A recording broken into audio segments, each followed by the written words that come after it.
This is the Canadian Taxpayers podcast. We're dedicated to lower tax, less waste, more accountable government. I'm Todd McKay. Franco Terrazzano, our federal director, is here spreading some Christmas cheer.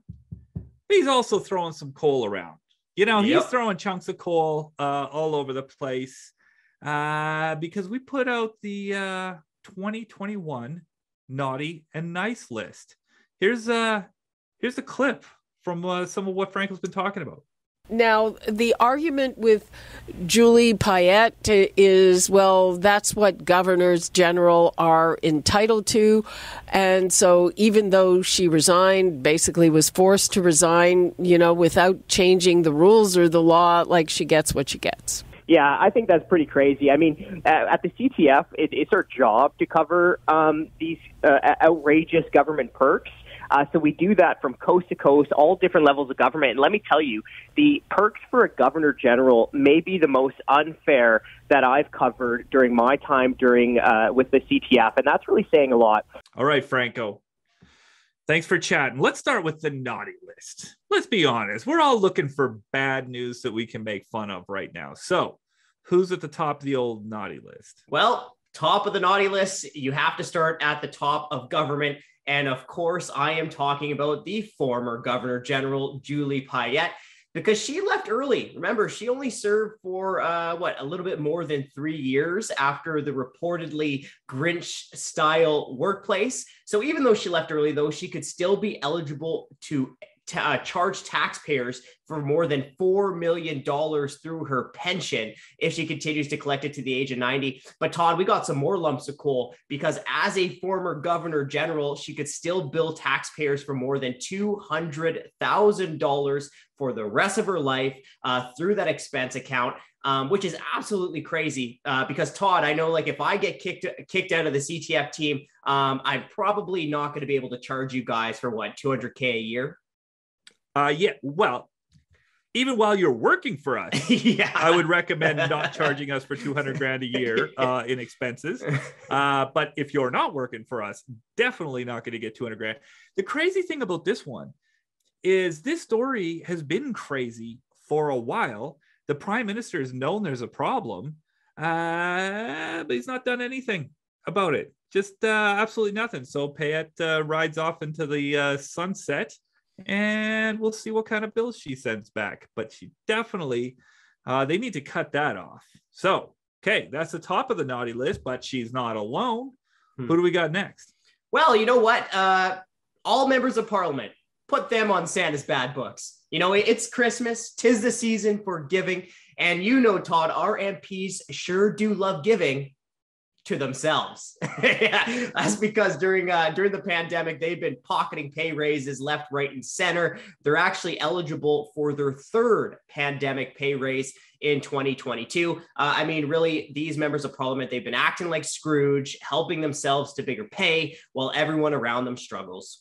Okay, well, let's talk about some of the guys at the top of the food chain there. I think the prime minister might be in a little bit of hot water there. Where's he fit in on the list? Yeah, well, Prime Minister Justin Trudeau, he's no stranger to the taxpayer naughty list, that's for sure. And this year he lands himself on the naughty list once again, and it's a pretty simple reason why. He's increasing taxes during the middle of a pandemic. And he said he wouldn't. And he said when he got the question, I remember he got the question, and reporters like, are you thinking about raising taxes at all? You're spending a lot of money. Prime Minister was like, of course not. Why would you do that? This is a terrible time for. Why indeed, man? You started increasing taxes on everything, booze, carbon tax, all kinds of stuff. All right. Let's move on, though. The fellow on the other side of the line, the conservative leader, also on the bad side. Naughty list. Yep. Naughty list. You know why, right? Well, fibbing is a surefire way to land yourself on the naughty list. And let's just say that Conservative Party leader Erin O'Toole's nose has grown 3 sizes this year with his carbon tax fib. Of course, when he was running for party leader, he promised Canadians he would fight carbon taxes, repeal the carbon tax, and replace the carbon tax with nothing. Now, what did he do just a few months before the federal election? Well, he woke up on the wrong side of the bed, I guess, because he decided to impose a carbon tax of his own. And so that's bad news. But Todd, you know what really boils my blood. It just infuriates me. Not only is he hammering, or not only would he want to hammer a family with a carbon tax of his own, but he also wanted to play word games with Canadians, insult their intelligence, and he said somehow his carbon tax was not a tax at all. Well, I say, if you think a carbon tax hike is good for Canadian families, at least have the spine to admit it. Yeah, that didn't go great for him. Okay. Serenity now. We're talking about some of the good guys. So who's at the top of the nice list? Well, this was actually a pretty challenging thing to find a bunch of politicians to round out the nice list, but we do have some good examples. Let's start over in the East Coast in New Brunswick, where you have Finance Minister Ernie Steeves. It looks like New Brunswick is going to be running a surplus over $30 million this year. So he's proving to taxpayers all across Canada that you don't have to run massive deficits during a pandemic. And the way his government is doing that is they're focusing resources on healthcare, but they're holding the line on spending on other areas of the budget. And that's what we've been advocating this whole time, right? If you have to focus resources somewhere, okay, we can have that debate, but you should be able to find savings in other areas of your budget.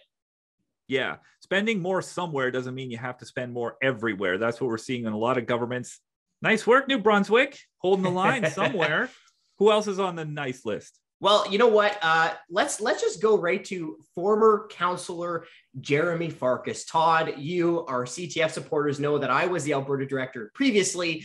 And let's just say the city of Calgary maybe took up too much of my time because all of the waste going around. Todd used to have to call me up sometimes and be like, hey, like, Franco, let's maybe focus your resources somewhere else. So let's just say the city of Calgary is not well known for saving taxpayers some money, but we do have a bit of a bright spot, which was former councillor Jeremy Farkas. He lost the mayoral race this fall, but he said that he's living up to this. He's not going to take his golden council pension. He's not going to take his goodbye bonus. So this is going to end up saving taxpayers about $300,000. So a lot of generosity from the former councillor, and that puts him on our good books.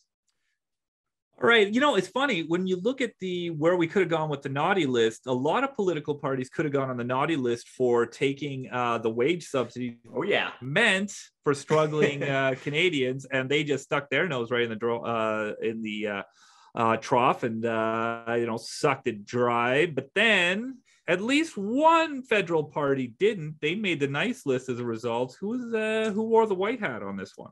La Quebecois. And Todd, this was weird for me. Usually you pay me to hammer these political parties every time they dip their fingers into the taxpayer cookie jar. But one federal party in the House of Commons did not take the federal wage subsidy, and that was the Bloc. And for that, they deserve some kudos. All right. Let's wrap this thing up. But I do want to just put a bow on it by saying, listen, we do a lot of serious stuff, policy papers, all that kind of thing, media commentary, lots of that kind of thing. But why is it important here and there to make fun of politicians? Well, I mean, look, we do want to spotlight areas where politicians are doing a good job. That's what we did with the nice list. You also have the former speaker of the BC legislature there, Daryl Plekas, because he did heroic work shining a light on some of the crazy inappropriate expenses happening over there. So it's good to give them some kudos when you do have a few politicians doing some good work.